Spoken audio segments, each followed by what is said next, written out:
ఋషికొండ మీద కట్టిన భవనాలు ఏవైతే ఉన్నాయో వైసీపీ హయాంలో వాటిని తాజాగా డిప్యూటీ సీఎం హోదాలో పవన్ కళ్యాణ్ గారు వెళ్ళి సందర్శించడం, ఆయన వెంట పర్యాటక శాఖ మంత్రిగా ఉన్న కందుల దుర్గేష్ గారు కూడా వెళ్ళడం, అలాగే నాదెండ్ల మనోహర్ గారు వీళ్ళందరూ వెళ్ళిన నేపథ్యంలో అక్కడ ఆ ఋషికొండ భవనాలను చూశారు, దాని గురించి మాట్లాడారు. పవన్ కళ్యాణ్ గారు ఒక ప్రత్యేక ప్రపోజల్ని రేపు అసెంబ్లీలో పెడతామని చెప్పారు. ఆ భవనాలను ఎలా ఉపయోగించుకోవాలి, పర్యాటకానికి ఎలా వాడాలి ఏంటి అనేది ఓకే, ఆ ప్రపోజల్ ఏంటి, ఏం చేస్తారు ఏంటి అనేది చూడాలి. అయితే వాస్తవానికి ఏడాది దాటుతోంది, ఏడాది 15 నెలలు దగ్గరగా కూటమి ప్రభుత్వం అధికారంలోకి వచ్చి ఋషికొండ భవనాలు ఒక 450 కోట్ల రూపాయలతో అప్పట్లోనే నిర్మించేశారు వాటిని అనేది అప్పటి నుంచి నిరుపయోగంగా ఉన్నాయి. ఒకవేళ జగన్ అధికారంలోకి వస్తే అక్కడ కూర్చొని పాలన మొదలుపెట్టి ఉండేవారు, మేబీ అది జరగలేదు కాబట్టి అలా వదిలేశారు అనేది.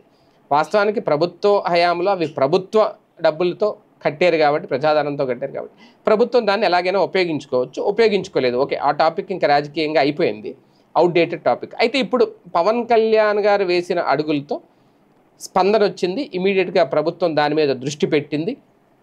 రేపో మాపో వాటిని ఎలా ఉపయోగించుకోబోతున్నారు అనే దానికి సంబంధించి ఒక ప్రణాళిక కూడా సిద్ధం చేయబోతోంది మంత్రివర్గం అనేది ఇప్పుడు జరుగుతున్న ప్రచారం. ఓకే, దాన్ని టూరిజం కోసం వాడతారా, ఇంకో దానికోసం వాడతారా ఏంటనేది, అలాగే జగన్ విలాసాల కోసమే వాటిని ఉపయోగించారు అనేది వీళ్ళ చేసిన ప్రచారం. ఏది ఏమైనా దాన్ని అయితే వదిలేయకూడదు కదా. 450 కోట్ల రూపాయలతో కట్టిన భవనాలను ఉపయోగించుకోవాలి. అంటే పవన్ కళ్యాణ్ గారు ఇలా వెళ్ళి ఋషికొండను చూసి వచ్చారో లేదో ఇమీడియట్గా కూటమి ప్రభుత్వం స్పందించింది దాని మీద. ఋషికొండ భవనాలను ఏ విధంగా ఉపయోగించుకోవాలి అనే దాని మీద ఇప్పుడు క్యాబినెట్ సబ్ కమిటీ కూడా ఏర్పాటు చేశారు, ఒక కీలక నిర్ణయం తీసుకున్నారు.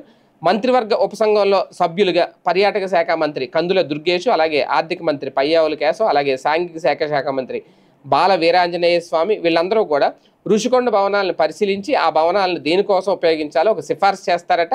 మొత్తానికి పవన్ ఇలా అడుగు పెట్టారో లేదో ఋషికొండ భవనాలకి మోక్షం కలగబోతోంది అనే ప్రచారం అయితే ఆల్రెడీ మోక్షం కలిగేసింది. ఎందుకంటే మంత్రులే దాని మీద ఇప్పుడు ఒక ఉపసంఘంగా ఏర్పడి దానికి ఒక కమిటీ ఒక నివేదిక ఇవ్వబోతున్నారు, దాన్ని ఎలా ఉపయోగించుకోవచ్చు అనేది.